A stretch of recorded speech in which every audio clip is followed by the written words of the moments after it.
ஒரு ஆப்ஷன் கொடுத்துருக்காங்க. இதில் எது ஒன்று கரெக்டாக நமக்கு ஃபைண்ட் அவுட் பண்ணணும்.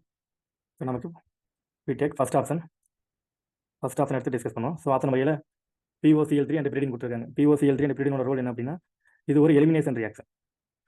இது ஒரு எலிமினேஷன் ரியாக்ஷன் ரீஏஜென்ட். இதோட எலிமினேஷன் ரியாக்ஷன் அப்படிங்கிறது பிரிடினோட ரோல் நமக்கு தெரியும்.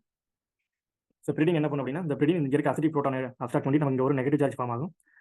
நெகட்டிவ் சார்ஜ் ஃபார்ம் ஆனோன்னா நெக்ஸ்ட் இந்த நெகட்டிவ் சார்ஜ் எதோட ரியாக்ட் ஆகும் அப்படின்னா POCl3 ஒரு Cl இந்த நியூக்ளியர் இந்த Cl அட்டாக் பண்ணும்போது இந்த பாண்டும் ரிட்டர்ன் வரும்போது இந்த குளோரின் broken ஆகி வெளியில் போயிடும். ஸோ நமக்கு எலிமினேட் ஆகி வெளியில் போனதுக்கப்புறம் நெக்ஸ்ட் ஃபார்ம் ஆகக்கூடியது நமக்கு திஸ் டைப் ஆஃப் ஒரு ப்ராடக்ட் ஃபார்ம் ஆகும். ஸோ Cl இங்கே நமக்கு ஆல்டியில் எந்த ஒரு ரியாக்ஷன் நடக்காது. சரிங்களா? நமக்கு நெக்ஸ்ட் ஸ்டெப் என்ன அப்படின்னா elimination.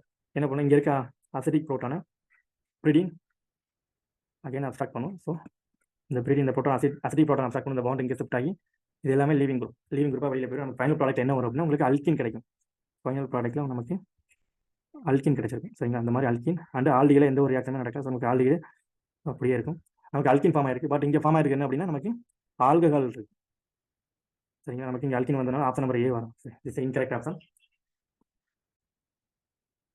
Next option B option. So first reaction என்ன போடுறாங்கன்னா சோடியம் போரோஹைட்ரேட். சோடியம் போரோஹைட்ரேட் இது வந்து ரெடியூசிங் ஏஜென்ட். இது ஆல்டிஹைட் அண்ட் கீட்டோனை தான் ரெடியூஸ் பண்ணும். Aldehyde and ketone into alcohol. For example நமக்கு இது ஒரு ஆல்கஹால் இருக்கு, இங்கே ஆல்டிஹைட்.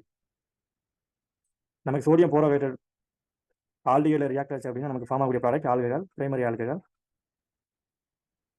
நமக்கு கிடைக்கக்கூடிய ஆல்கஹால் பிரைமரி ஆல்கஹால். நமக்கு ஒரு பிரைமரி ஆல்கஹால் கிடைச்சு. நெக்ஸ்ட் என்ன பண்ணியிருக்காங்க அப்படின்னா மிஸ்னோப் ரியாக்ஷன். இது வந்து பார்த்தீங்கன்னா மிஸ்னோப் ரியாக்ஷன் கொடுத்துருக்காங்க. இந்த மிஸ்னோப் ரியாக்ஷன் நமக்கு தெரியும் எஸ்டர் ஃபார்மேஷன். பிரைமரி ஆல்கஹால் இது வந்து பிரைமரி ஆல்கஹால், இது secondary alcohol. Primary alcohol and secondary alcohol எஸ்டரா கன்வெர்ட் பண்ணும். ஸோ இதுதான் வந்து பார்த்தீங்கன்னா Mitsunobu reaction. Primary and secondary alcohol எஸ்டரா கன்வெர்ட் பண்ணுறோம். ஸோ நமக்கு எந்த மாதிரி ஒரு ப்ராடக்ட் ஃபார்ம் ஆயிருக்கும். பட் செகண்டரி ஆல்கஹால் வந்து இன்வர்ஷன் ஸ்டீரியோகெமிஸ்ட்ரி நமக்கு எஸ்டர் ஃபார்ம் ஆயிருக்கும். நமக்கு பென்ஜோயிக் ஆசிட் போட்டுருக்காங்க. இந்த ஆசிட்ல இருக்க OH இந்த ஆசிட் இந்த OH சேர்ந்து வாட்டர் எலிமினேஷன் ஆகி நமக்கு எஸ்டர் கிடைக்குது. அதை நம்ம ஷார்ட் ஃபார்ம்ல அப்படி போட்டுறோம். நமக்கு இங்கே பிரைமரி ஆல்கஹால் எஸ்டர் ஃபார்ம் நம்ம ஸ்டார்டிங்கே பார்த்தோம் இல்லையா? மிஸ்னோபர் ரியாக்ஷன் வந்து primary alcohol and secondary alcohol into ester. இந்த மாதிரி நமக்கு ப்ராடக்ட் கிடைச்சிருக்கு. பட் நமக்கு ஆப்ஷனில் பாருங்க ரெண்டுமே ஆல்கஹால், இந்த மாதிரி ஆல்கஹால் கிடைச்சிருக்கு.